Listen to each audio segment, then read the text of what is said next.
What's up, y'all? Sevvytheiconslayer. We're out here at Baltimore Soundstage with Aaronintervals. What's up, bro? Name me by the Instagram handle is crazy. A nice little shout out so people give you that follow. Yes, sir. I'm chilling. How are you? Good, man. It's been maybe, what, a year since I've seen you? Just under. Yeah. Yeah, something like that, right? Yeah. Yeah, because it was March, April. Yeah. Yeah, I was thinking about that at the beginning of this tour. You know, we got stuck again. Where? Well, we made it into Salt Lake this time, but we got stuck in Reno on the way to San Francisco. Dang. So last time we got stuck in Denver. Yep. And we lost Boise and Salt Lake. And then this time we got into Salt Lake. And we were like, oh, if only we can make it to San Francisco. Womp womp. Yeah. And then chain advisory up in the Donner Pass. We weren't playing any games with it, so we had to cut San Francisco. But Dang. otherwise, tour is immaculate. And yeah, it's about a year since we toured together. Yeah. I think that's just touching on that Salt Lake, that touring area. It's something that people don't talk about often, about like the winter storms and how many shows usually get canceled, and in general how dangerous it can be to travel under those conditions. Straight up. You know, safety matters if you want to do the rest of the tour or continue living your life. Yeah. You know, safety matters. So, but yeah, you know, we did the right thing and we just cut our loss, and it's sad, you know, no one ever wants to cancel a show. It's true. In fact, those two last year was like the first time we've ever had to do that on inclement weather. Oh, dang. So to do it again was, Yeah. And like a year to the day too, because remember we had to dead head up towards Seattle, and I remember we had a day off in Spokane on the way up, and it was St. Patrick's Day, and it was the same thing. Like, You have a good memory, bro. I can't remember stuff like that. Yeah. I have a weird photographic memory. If you show me a tour pass from like even like a decade ago, I could probably give you one fact about the day on every date on a tour pass. Nice. You It's probably don't weird. have ADHD then. Oh, I do. You do? I got both. Oh, wow. I'm cursed with both. Interesting. Photographic memory and attention hyper deficit, whatever. Yeah. I got it all.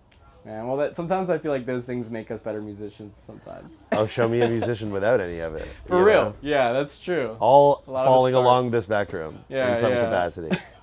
Nice, Definitely. man. Yeah. Well, yeah, so tell us, what's been up with Intervals since I last saw you? We went out with Wolfgang Van Halen's band, Mammoth. Okay. And that was cool. We got to play to like the rock market, you know, something different. That was a really fun run. Obviously, like a bit of a pinch me moment for all of us to tour with Wolfie. Yeah. Y'all big fans for a while, or? Yeah, and like, you know, we kind of connected because he shouted Intervals out in Guitar World, I think it was 2021, about Circadian being his favorite record from like pandemic era, and like got a nice press bounce out of that. And I think it was our show at the Ace Hotel with Animals as Leaders, it's like spring 2022, and I got a message from him after the gig. That was the last night of tour too, and he's like, man, you guys crushed like that. And I'm like, oh, you were at the show? And then I had plans to see Tosin like a few days later or whatever, so I was like, yeah, we should all get dinner. So that's, you know, we all linked then and like just kept in touch since and become like really good friends and stuff. And then we just kept going like, man, wouldn't it be fun to like do the thing? Yeah.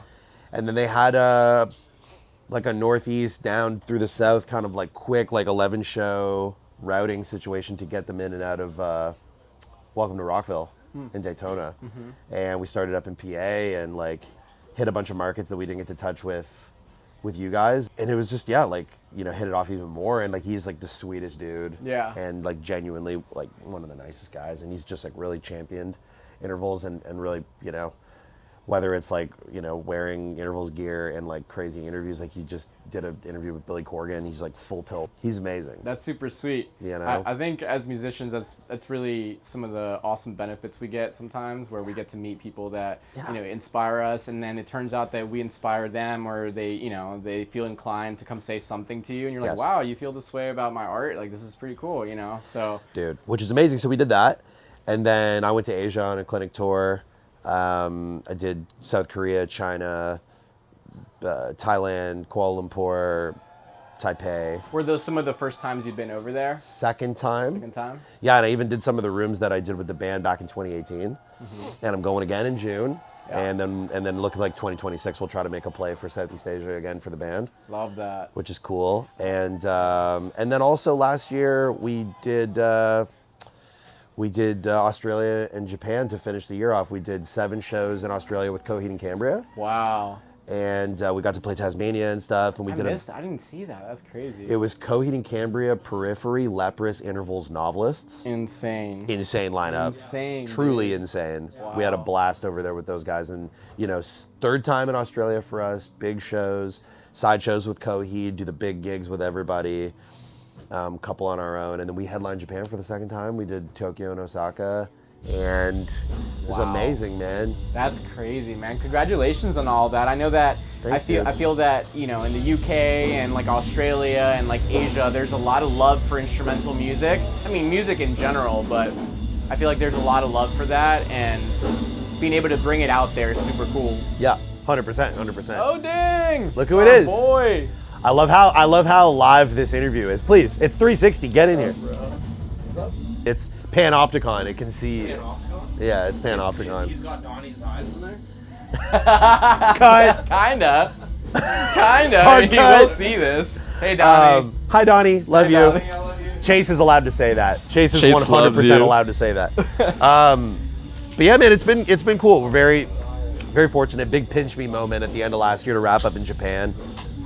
Got Airbnb there too, and we stayed for a while because we never get to stay anywhere.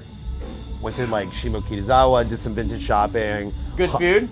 Bro, Amazing. all of it. Right. Yeah, so it's so cool to do that again, and it's weird, man. No openers. Oh dang. No openers. They don't want an opener. They just want you. And that's kind of what I'm talking about. They do it a little bit differently over there in some ways, you know? And like there's a lot of attention for like an artist to come through from like another place, you know? It's amazing, and the people Yeah. are so kind. Nice. So yeah, and then now we're here. Real quick, don't venues kind of like also treat the artist even like maybe even a little better than here? Or maybe not better or differently or Chase, what do you say about Japanese venues? Big thumbs up, right? Way better. Yeah. Japanese venues are better than American venues. No, we love the American venues. We're kidding. You know, America has its venues, but Japan also has its venues. True. So, and that's kind of what it kind of brings us to now, you know, and then we just prepared to get out here and do this one. We're headlining in support of Memory Palace, and, you know, that came out right at the end of the tour with Mammoth last year. So through that.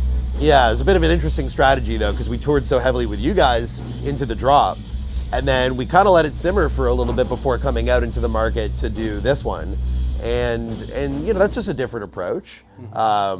We've toured a lot though in North America since the road came back in like, you know, 2021, so gonna have to be a little more strategic about that, but it's it felt really good. And then like this package is unreal. Like Arch Echo are incredible. They stepped in a little last minute. There was a different opener intended, but David's from Serbia, and life is challenging there right now. There's some crazy civil unrest and some stuff going on. Not safe to leave his wife and his kids and stuff. So he had to pull out. Arch Echo jumped in with like 6 or 7 weeks to spare, saved the day, which is like really amazing. Nice. Because, you know, touring last minute or on short notice is really hard, right? So touring full stop, but. And then Vola, who are on stage right now from Scandinavia. These guys are from Denmark and Stockholm. Yeah, Wow. yeah. That's super cool. Good for them. Yeah, man, dude, these guys crush, man. Yeah, they also won an award as well on this tour as well. They won a Danish Alternative Music Award a couple days into the top of the tour, which is a nice segue into the fact that we picked up a Juno last night, which is pretty cool. Congratulations. That's Thank you. So sweet, man. Thank you very much. That feels crazy. We're, for the first time, you know, we're acknowledged by the Canadian music industry for the first time in over a decade, and we're fully independent. So that's nice. Yeah, it's super cool, man. So yeah, with winning an award and everything, you know, Kill Iconic, we like to talk to our community. What are some things that, you know, if you could suggest to somebody that's like trying to chase their dreams with music or art, you know, what do you think are some of the contributing factors to getting to where you want to go? Definitely didn't happen overnight. So for us, like, you know, we've had a bit of a, I don't want to say a tumultuous relationship with like the industry at home, but the Canadian music industry is quite insular. We've spent most of our time touring in America. As a Canadian act, it's kind of interesting that would be the case, but opportunity exists here.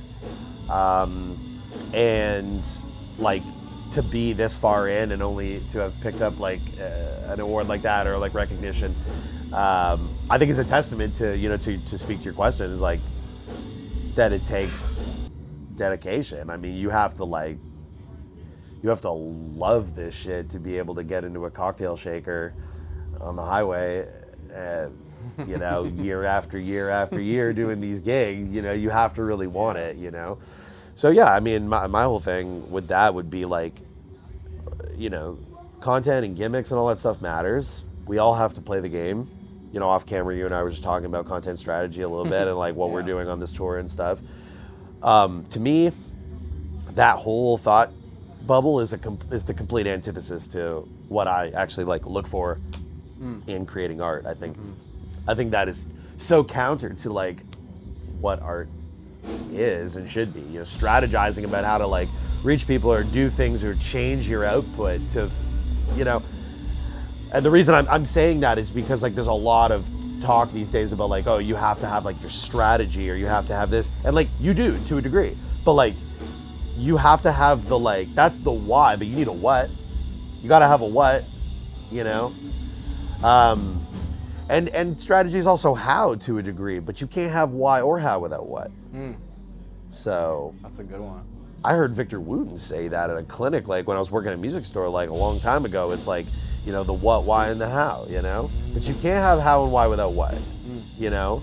And he's talking more so in the context of improvisation and playing. I'm talking about the context of just art, full stop. If your what is trash, then how and why don't really matter either, you know? So, yeah. It's not as relevant. The other Greg. What's up, player? Absolutely. I love how raw this is. Yeah. You're gonna have to leave some of it in. Oh, for of sure. course. 100%. Yeah. That is the vibe. 100%. We got a little 360 cam interview happening right now. You know, you're chilling. You're chilling. No. I love it. There's no escaping. No, you're in. You're in. You're in. Nate's in. Let's go. No, it's good. It's good. Be funny though. Second night in a row, you busted with the champagne though. Just. That was last night at the National. Yeah. Yeah. No, this is dope. But yeah, man. So I don't know. Like that's kind of my take. There is like you gotta do the music part, and you gotta do it well. You know, because then everything like you can have cool gimmicks. I can buy a DJI or a cool like this or that or whatever, and like, but if there's no reason to do it, so focus on that first and foremost, and then once you have stuff, then maybe strategize a little bit. But yeah. you know, that's kind of like where my advice would go to somebody who's just kind of starting out or whatever. I mean, music is going to be paramount. Like, yeah, you know, I think a lot of people see this stuff and they go, yeah, it looks cool to like make content, be on tour or whatever. Sure. But like, I tell you right now, tour is hard. You better love music and you better love your music, give you an excuse to tour because tour is hard. So. And you should like love taking care of yourself while you're on tour, That's or a great, else you might not make it to the last day of That's the a tour. great point, and I cannot necessarily speak to that in good faith considering the 5-day run we've been on and the bender we had last night off that Juno win. So yes, sir, Bubby. I'm also going to be like, it's going to be like a Red Bull tequila. Yeah, it's going to be a few things to drive me onto that stage tonight, but we finally get a day off tomorrow. Tour's winded down. Nice, man. Since we toured together, our front of house, Chase, tour managed Yeah, and we went love out with the Chase and the we body love beef we love camp. Chase. We love Chase. Everyone loves Chase. Who doesn't? He doesn't want to. He's gone now. He's doing he's something gone. somewhere. He's somewhere fixing thought he was something. I could picture him with his hat and his jean shorts like all the time. Bluntstones, jean shorts, baseball cap. Yeah. That's the look. The jorts and the then, Bluntstones. And then maybe a drink by the end of the night. Oh God, yeah. That boy's slumped right now in the corner. Nice. You want a shot? Yeah. Does the Tin Man? No, sorry. You can say it. What? No fake. You say shot. I'll take one. Yeah, let's go. Definitely. Fucking go. Let's go. You good? You want one? No, I'm gonna take one. Okay. Let's go. Oh, yeah. Oh yeah. Oh, that's no. I'll take this one. I'll get you another one. That's a Paxton size shot right there. Alright. No, you- Brown. Little brown. Little 360 brown. I need. You can take one. I'll take that one. Cheers. I have a show to play. So does he, though. What does that mean about me? Yes. To the Junos, to the Body Keep Cheers. homies, Kill Iconic, Cheers, everybody guys. in the room. Hey, cheers, team. Let's go. Okay. So I'm sure there's a lot of people at home that know Aaron through guitar. And now we're going to talk a little bit about guitar and maybe how you got into it and all that. So interestingly enough, like, I think people discover like intervals or like the school we come from and think like, oh, like these guys are so guitar forward or like music forward, like they must be into like all this like super nerdy, like, and we are. But I think what's cool about what we're doing is that it is versatile enough to be able to fit into numerous spaces. Think about Macari and Body Thief and Hail the Sun and Intervals. It's a bit of an uncanny pairing. Yeah. But, you know, I think that we love to rise to the occasion on things like that, and I was actually really excited to be able to kind of like get into that part of the Venn diagram. Yeah. Because it's an opportunity to show people that like, while my foundation and all of us like is rooted in like, you know, heavily muso-based stuff, I grew up on pop punk, and I grew up on, you know, all of the sounds that lead to, you know, what most of your patrons are probably interested in. Yeah. I mean, when I started playing guitar, of course, is Green Day, Blink-182, all that stuff. But then I would have discovered Fall Out Boy, Panic at the Disco, My Chem, you know, Newfound Glory, Story of the Year, you know, all that stuff. And I was like firmly in that place before I discovered like, you know, all the California skate punk, like Fat Records bands, like Strung Out, Lagwagon, No Use for a Name, No Effects. No Effects, I'm familiar with. Not sure the other one. Propagandhi, Bad Religion, Anti-Flag, Yeah, okay. AFI. Yeah. You know, I came up on all that stuff, which is why there's like a dose of that energy in the music as well. I think like what makes us stand apart is that we're not approaching things from the sake of being progressive or these tropes that maybe exist in the modern instrumental guitar space, and trying to use like, you know, some of those early influences as the backbone or like the vehicle to convey an idea. Yeah. But then I also discovered, you know, like from there, early Avenged Sevenfold, Atreyu, you know, stuff like that. Yeah. Protest the Hero was kind of the like band that made it click for me, where I'm like, oh, you can do the technical like thrashy skate punk stuff, but then you can also be like bringing in, you know, fragments of that like more progressive metal sound. Yeah. And through Protest, I discovered a UK band called Sikth, S-I-K-T-H, progressive band. Nice. You know, which are huge in our world, and they're sort of like viewed as like being really early for the sound. You know, Periphery would also cite them as an influence. Oh, Greg knows about Sikth. Greg knows about Bland Street Bloom. Greg knows a lot of stuff. I know Greg knows a lot of stuff. Yeah, the Misha like wormhole. I feel like kind of a lot of that influence. He talks about that for sure. Yeah, I feel Big time. like that's how I discovered that band. Definitely, and that's what also tied the early Bulb days and what Periphery was doing in together, and it made liking Meshuggah and punk rock make sense. Yeah. I'm like, oh, this is like you. I'm like, oh, when I heard Bland Street Bloom, I'm like, oh, you can do all of it. You get to do all of it in one song. Got it. It all goes. Okay. So that's why I haven't been afraid to do records that sound, you know, drastically different. You know, started out doing that early gen sound, and coming back around to, you know, exploring maybe my, you know, some of the things I thought I was missing, like with an album like The Shape of Color. It's like totally a left turn from all that. And then every album since has been incrementally using what I learned from that period and fusing the early sound into, you know, where I want to take the band, which is what Memory Palace sounds like now, and we'll just keep cruising from there. But I think it's a cool question, because even in, you know, maybe more contemporary, like, you know, we can call alt-based or scene-based music, like guitar is the driver of it, right? It is. And also like a band like Body Thief, you guys like not afraid to play some guitar? This guy can play guitar, man, a lot and well. Yeah. I met that sucker when he was like 15, and he was like he was better than like any guitarist I knew. I was like, dang, bro. Watched a whole tour of you guys just killing every night. So, you know, and I respect that it dovetails into, you know, same with the boys in Hail. Like Eric and Shane are like formidable foes. You know what I mean? Like these guys can play guitar, but the delivery's different, right? And like for us, no vocal, and we're definitely wearing a little more of the prog thing on our sleeve, but also the delivery is like, we're not afraid to like put that over some D beats or like, you know, do some vibes that might feel a little more like, you know, contemporary, you know, post-punk, post-hardcore, like emo stuff. Like, yeah, I love all of it. Now, I have a quick question for you. So, with the kind of music that you play, sometimes people tend to compare it to like video games. Sure. Are any of you like big video game fans? Sure. Okay. And now, would you say you ever write a song and you're like, oh, this is cool because it sounds a little bit like a video game, or does it just come out and then people kind of like think it sounds that way? More often than not, it's like people kind of like imbue that onto Sure. the music. But there's a tune on the latest record I collaborated on with a friend named Evan Marion. He's faculty at Berkeley and he's a homie.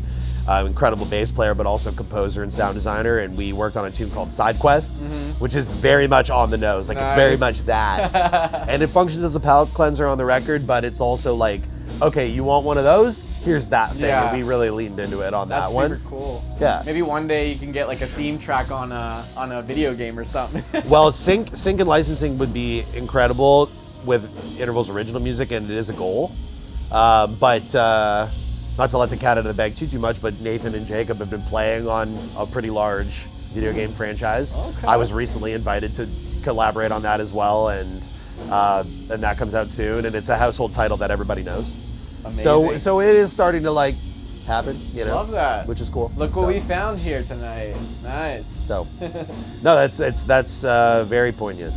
Nice, man. Yeah, my first console was Sega Genesis. I love all the early Sonic music. I like all that stuff, but I also love Final Fantasy and you know, some of the more prolific soundtracks and stuff. But it just finds its way into the music. Yeah. Nice, man. Well, good stuff, man. Thank you for sitting down with me. My Thank pleasure. you to everybody in the room chilling. Oh, we yeah. got Saxel Rose just hanging out over there. Maybe I'll get a little interview with him a little later today, perhaps. We'll see. Or maybe next time, you know? Yeah, and he's going to pull up for a couple in the set tonight, so. That is what's up. Cool, man. Nice. Well, dude, Pleasure. much love, Good to dude. see you again, man. Yeah, Thank good you. to see you, too.